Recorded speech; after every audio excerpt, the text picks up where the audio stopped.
Welcome into PFF Studios. Austin Gayle, Mike Renner, host of the 2-for-1 Drafts podcast. We are continuing our NFL Draft Profile series. We're on to Derrick Brown, the Auburn defensive interior, a top 15 player on PFF's draft board right now, a top 5 player by some other evaluators in the space. Let's start with an overview of Derrick Brown. You see him as a prospect. Yeah, I think he's one of the most consistently productive defensive tackles we've seen, in our 6 years of grading college football. Yeah, 85.6 overall grade as sophomore, 90.6 as a junior, 90.8 this past season. So elite level grading each of the past 2 seasons on around 600 snaps each year.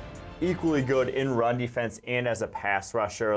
There's not a lot about the defensive interior that this guy can't do. Now, it's almost just he's going to be good at the next level. It's more of a discussion of how good. Are we talking about elite Aaron Donald, Fletcher Cox level? Or are we kind of talking about a tier below that is the big question at this point? I think in addition to how good is he going to be, is where is he going to be good? Is he going to be an elite run defender up there? Is he also going to be an elite pass rusher? At what facets of the game is this guy really going to top out at? So let's start with the pros for Derrick Brown. Where do you see specifically in his game where he's at his best, his positives? The pros is an easy one, is his strength. He is the strongest defensive lineman in college football right now. One of the strongest we've ever scouted, right up there with Vita Vea in terms of just pure power.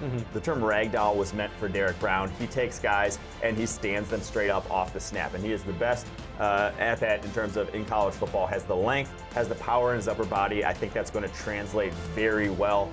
You see it happen in the run game. You see it happen as a pass rusher. He bull rushed right guard Damian Lewis for LSU. I was going to bring that up. Brick of granite there for LSU. The only guy to bull rush him all year long. Derrick Brown bull rushed him back on the quarterback. He has no problem bull rushing even the top guards in college football. You want to know how strong this dude is. Go turn on that LSU tape. Damian Lewis, a guy that was fantastic at the Senior Bowl, gets bowled right by Derrick Brown. I mean, it's really impressive what he does from a strength standpoint, but there are some weaknesses in his game. Projecting him as this Aaron Donald type of pass rusher is difficult with those weaknesses. Talk to me about these cons. That's the thing. So he's around 320, a little over probably pounds, and that's just difficult to play in every snap role. You saw him sort of wear down over the course of games, over the course of seasons, just didn't have that consistently elite play, snap in and snap out. So I don't think he's in that, again, Aaron Donald, Fletcher Cox sort of tier of pass rushers. Doesn't have that first step that those guys have. I'd be surprised if he tests, well in the 10-yard split, 40, those explosive drills. That's not necessarily him. Much more of a power player, much more of a controller of blocks, and not necessarily a penetrator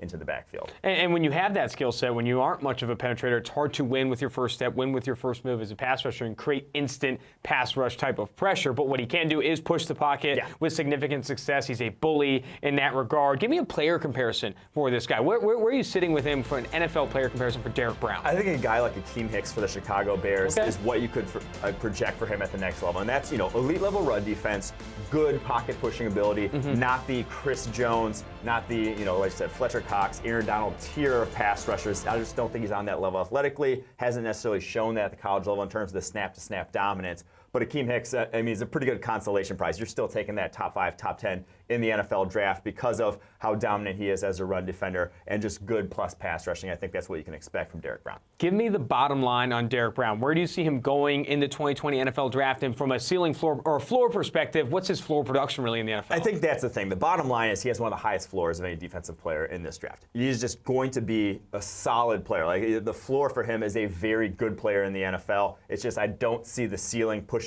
to the elite level ceiling, but beggars can't be choosers. That's still very well worth a top 10 pick. You want to get rid of me and get back to more great PFF YouTube content? All you have to do is push that button right there and subscribe. Thanks for watching.